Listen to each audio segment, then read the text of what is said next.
Hello, जय श्री कृष्णा, राधे राधे। हम आपके लिए बुधवार व्रत कथा लेके आए हैं। पसंद आए तो लाइक शेयर कमेंट करना और सब्सक्राइब भी कर देना। बुधवार व्रत की विधि।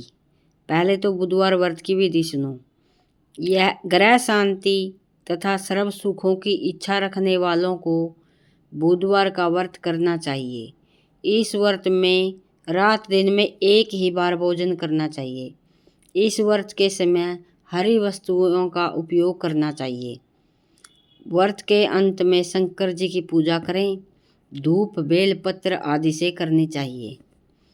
साथ ही बुधवार की कथा सुनकर आरती के बाद प्रसाद लेकर ही जाना चाहिए, बीच में नहीं जाना चाहिए।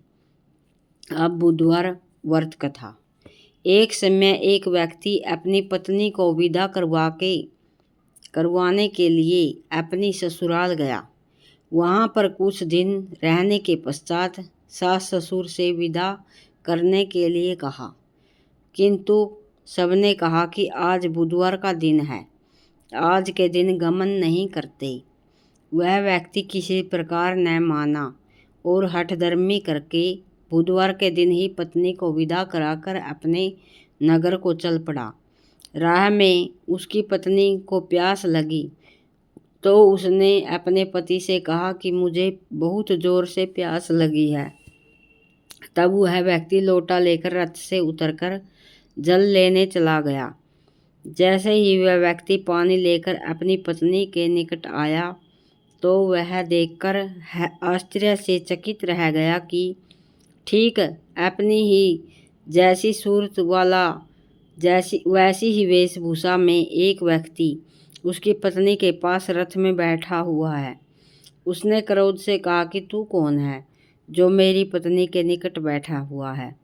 दूसरा व्यक्ति बोला, यह मेरी पत्नी है, मैं अभी अभी ससुराल से विदा कराकर ला आया हूँ। वे दोनों व्यक्ति परस्पर झगड़ने लगे। तभी राज्य के सिपाही आकर लोटे वाले व्यक्ति को पकड़ने लगे। स्त्री से पूछा, तुम्हारा असली पति कौन सा है? तब पत्नी शांत ही रही, क्योंकि दोनों एक जैसे थे। वह किसे अपना असली पति कहे। वह व्यक्ति ईश्वर से प्रार्थना करता हुआ बोला, हे परमेश्वर, यह क्या लीला है कि सच्चा झूठा बन रहा है और झूठा सच्चा बन रहा है। तभी आकाशवाणी हुई कि मूर्ख, आज बुधवार के दिन तुझे गमन नहीं करना चाहिए था, तूने किसी की बात नहीं मानी। यह सब बुधदेव भगवान की लीला है।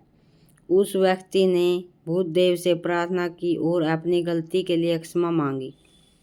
तब बुधदेव जी अंतर्ध्यान हो गए। वह अपनी स्त्री को लेकर घर आया तथा बुधवार का व्रत वे दोनों पति पत्नी नियमपूर्वक करने लगे। जो व्यक्ति इस कथा को श्रवण करता या सुनाता है उसको बुधवार के दिन यात्रा करने का कोई दोष नहीं लगता। उसको सर्व प्रकार से सुखों की प्राप्ति होती है। बोलो बुधवार भगवान की जय हो। बुधवार महाराज की जय हो।